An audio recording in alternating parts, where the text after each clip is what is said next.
Sagittarius. So the first half of February may find you hungry for knowledge.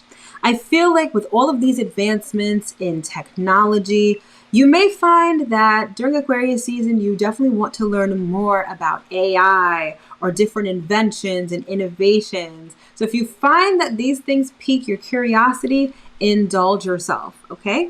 Then there's going to be an emphasis on your fourth house come Pisces season. So at that time, it'll be time to hunker down and pay attention to home and family. Now, what's interesting and what I want you to remember is that the key to your abundance this month is creativity and self-expression. So if there's anything that you want to create, if there's anything that you want to give life to, that is where your abundance truly lies this month. And then finally, the full moon in Leo is going to highlight your ninth house, which has to do with our beliefs and our spirituality. By and large, the full moon in Leo is going to have you be a little bit introspective and really ask yourself what is truly in your heart. All right, so if you want to know more about what February has to offer, keep watching. You definitely don't want to miss this.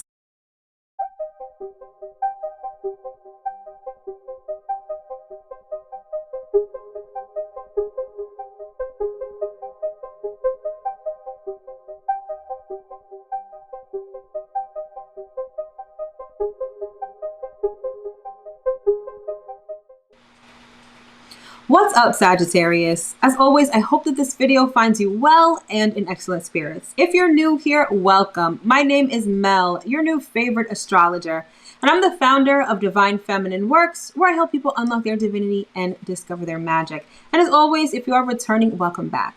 This channel is everything tarot, astrology, spirituality, and manifestation. So if those are the things you like, if those are the things you love, if those are the things you want to learn more about, don't forget to hit that subscribe button as well as that notification bell so you always be notified when I come out with new content. All right, my love. So this is going to be the February 2023 monthly astro forecast for the sign of Sagittarius rising. So I just want to remind you that I do all these videos by rising sign. So because I do astrology plus tarot, the astrology portion has to be by your rising sign. All right, so hopefully you're watching the right video. And if you have no idea what I'm talking about, if you have no idea what your rising sign is, check the links in the description box below. I'll explain everything you need to know on how to find out your rising sign. All right, so without further ado, let's get into it and see what February has in store for you. So first and foremost, there is going to be an emphasis on your third house of ideas and conversations. Thereafter, when the sun moves into Pisces, it is going to shine a very bright light and energize your fourth house of home and family.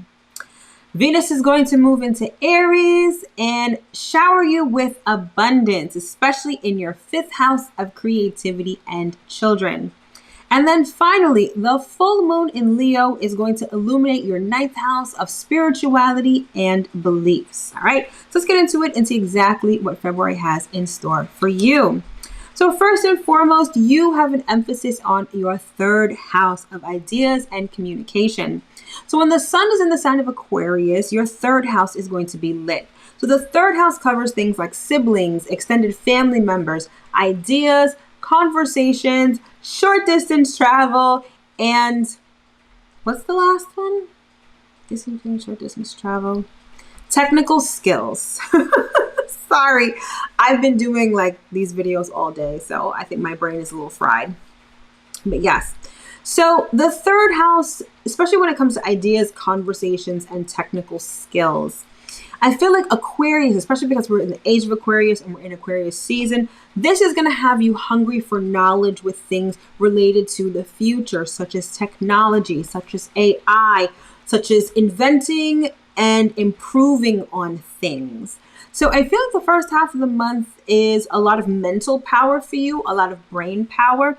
And again, indulging in those curiosities, especially when it comes to tinkering with things having to do with technology, okay? I think a lot can be learned in terms of technical skills during Aquarius season. So you should definitely use that energy to your advantage.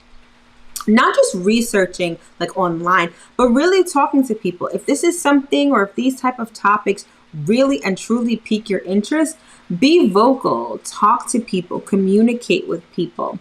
For some, Aquarius season may be a very busy season for you, especially when it comes to like work, sales, transactions, emails, text messages. All of that stuff may really ramp up during Aquarius season. All right. Thereafter, you're going to have an emphasis on your 4th house of home and family. So when the sun moves into Pisces, this is going to light up your 4th house of home and family. Now, Pisces is a very sensitive sign. It's the last water sign. It's very psychic. It's very healing, and it's very selfless. So you may find that your relationship with family members focuses around service and being selfless to them during this time. Now, that may be your nature naturally, but I feel like if that is a part of your nature, I feel like it's going to be highlighted during Pisces season. So whenever the sun is transiting any of our houses, it's like the sun energizes those topics. It energizes the energy of any of the planets that are in that sign at that time. So I feel like when it comes to home and family, you could really be delving into spirituality. So you could be doing things like ancestor veneration. You could be looking into your family tree. I feel like just being of service to your family, really being enmeshed in your family is probably going to be a thing for you when the sun is in Pisces, okay? It's also about doing charitable work. So you may find that being charitable, being altruistic really makes you feel good, because apart from the 4th house covering home and family, it also covers our basic emotional needs. So that need to feel good, that need to feel good about ourselves may definitely come from charity work that you do, particularly during Pisces season. So definitely keep that in mind. Excuse me. And then things are going to get interesting, because there's going to be an emphasis on your 5th house of creativity and children. So I almost forgot. Well, I did forget, but now I'm not forgetting because I'm going to mention it. That 4th house that I just talked about, you have the sun, you have the new moon, you have Venus, and you have Neptune. So there's going to be a lot of emphasis on your 4th house, particularly at the second half of the month. Okay. So, and another thing I forgot to mention, I'm sorry, it's late and I'm doing my best with these videos.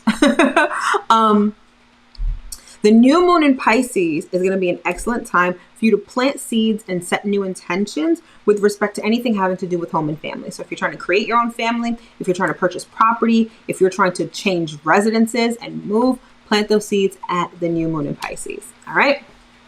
So moving on to the 5th house. So Venus starts off in Pisces in the beginning of the month, but then mid-month she transits and moves into Aries. All right. And while in Aries, she is going to link up with Jupiter. And Venus and Jupiter together, complete abundance. Like, it is the most positive pairing of planets that we could possibly have. And this pairing is going down in your 5th house. So this means that anything that you create, anything that you give life to, anything that you birth is going to be really beneficial for you monetarily. And in other ways too. But I feel like the money will flow if you will just be creative. Okay.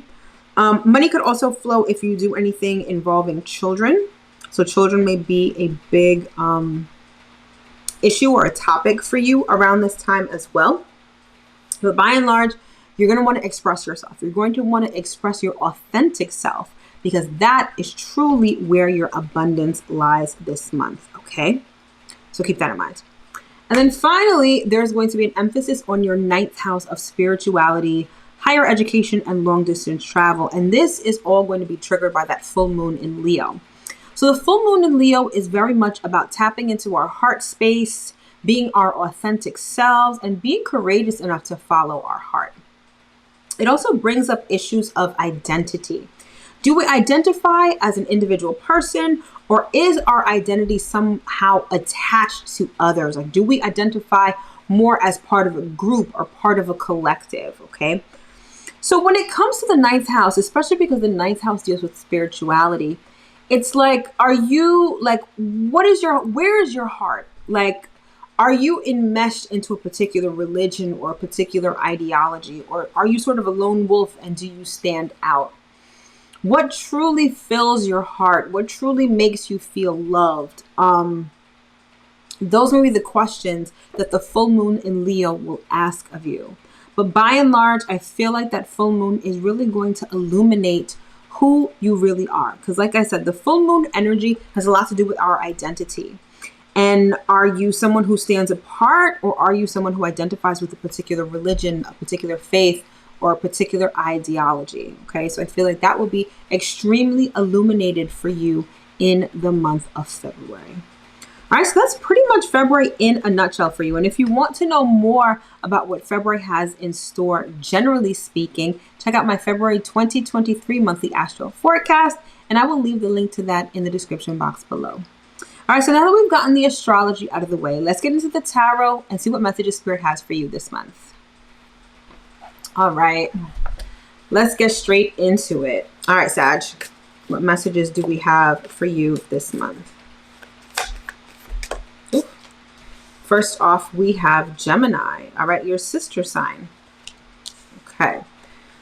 I'm getting that you're going to be busy as a bee. You see? We've got 3 right here. So that 3rd house is the house that's illuminated during Aquarius season. So I definitely think that Aquarius season is going to find you particularly busy as a bee. Very social, sort of all over the place. Then we have dignified, which says strength. I'm hearing there's strength in numbers. So maybe you feel more comfortable standing amongst a group than standing alone. Some of you, oh, okay. So this message that I'm getting is pretty interesting and intense. Some of you like to stay busy, or some of you may be staying busy, particularly during Aquarius season, because it's almost like you don't want to be alone. You don't want to face yourself. You feel more comfortable as part of a group than on your own. Okay, let's get one more card here. Oh, but we've got Leo. The presence of this Leo card is telling me that even though that's how you feel,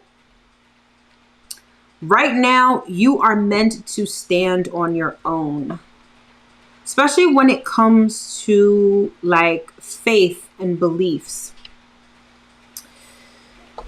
There's something about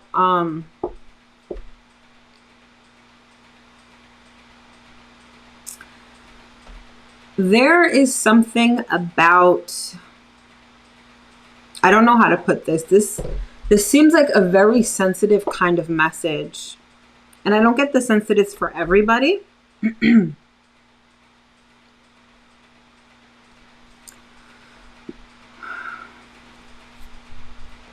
Yeah, there is, some of you are really afraid to stand out on your own. Some of you feel so much more safe being led than by leading. And I feel like the full moon in Leo was particularly tough for you because I'm filming this right after the full moon. It was particularly tough for you because it required you to face yourself. And for the longest time, you haven't wanted to. And you've been thankful since Aquarius season started because it allowed you to escape via busy work. Being all over, with things being busy, you really didn't have to face yourself. But I feel like the full moon in Leo was almost like it like knocked you upside the head. It was very unexpected, and it's bringing up emotions from the past that you've been trying to bury or that you have buried. It's bringing up things that, very sensitive topics that I'm not even going to name right now, but very serious and intense things. And you've been trying your hardest to almost escape from that. And so you feel like if you're constantly with people, if you identify as part of a group rather than standing on your own, then you don't have to face yourself. You don't have to face the things that you've been through. And I feel like, again, that full moon in Leo, it really brought this issue front and center.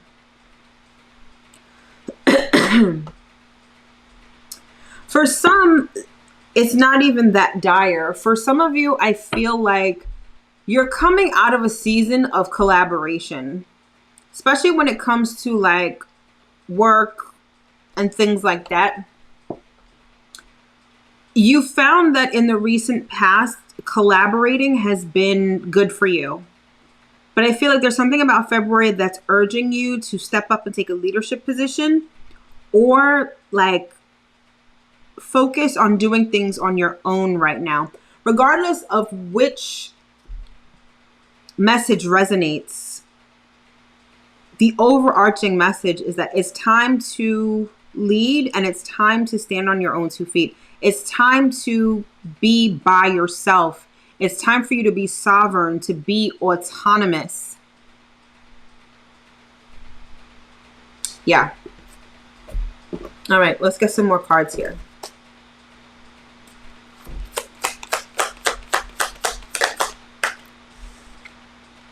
Okay. We've got the Queen of Pentacles.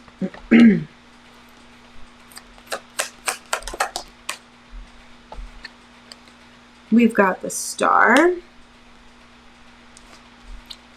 We've got the Ten of Cups. Okay.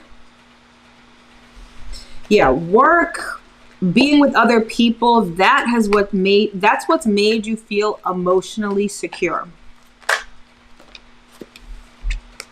And then we've got the Seven of Pentacles.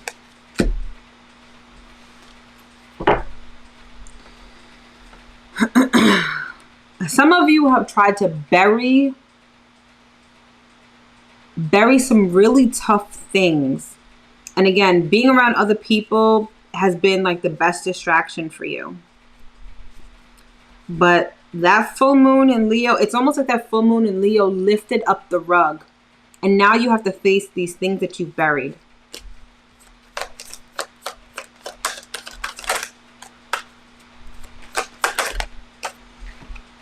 We've got the Ten of Pentacles.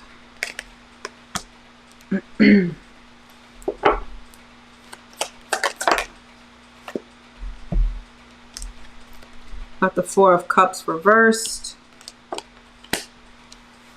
And the Hanged Man.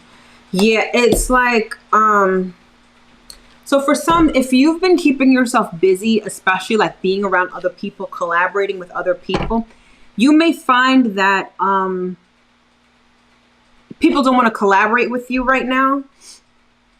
It's almost like you're experiencing a dry spell.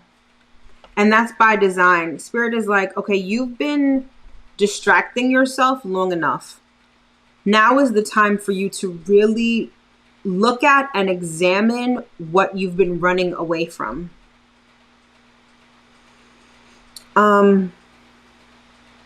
You've really been focused on work. You've really been focused on making money. And that's what's been making you feel good. And I get the sense that you're in a place right now that really does not feel good. Facing these emotions brings up fear. It brings up sadness. It brings up depression. But Spirit is like, you really have to work through this. The more that you distract yourself, the bigger the problem is going to become. And so you have to take care of it now.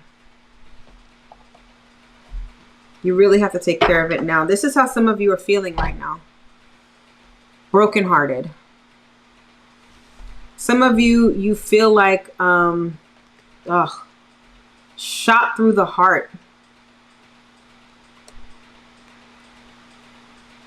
Yeah, some of you have been, you experienced heartbreak in terms of a relationship and you just haven't addressed it. It's almost like you've been running away from it. You've been busying yourself with collaborations, with work, and you've been completely ignoring what you've been feeling. And now is the time to process it. Okay, let's get some more cards here.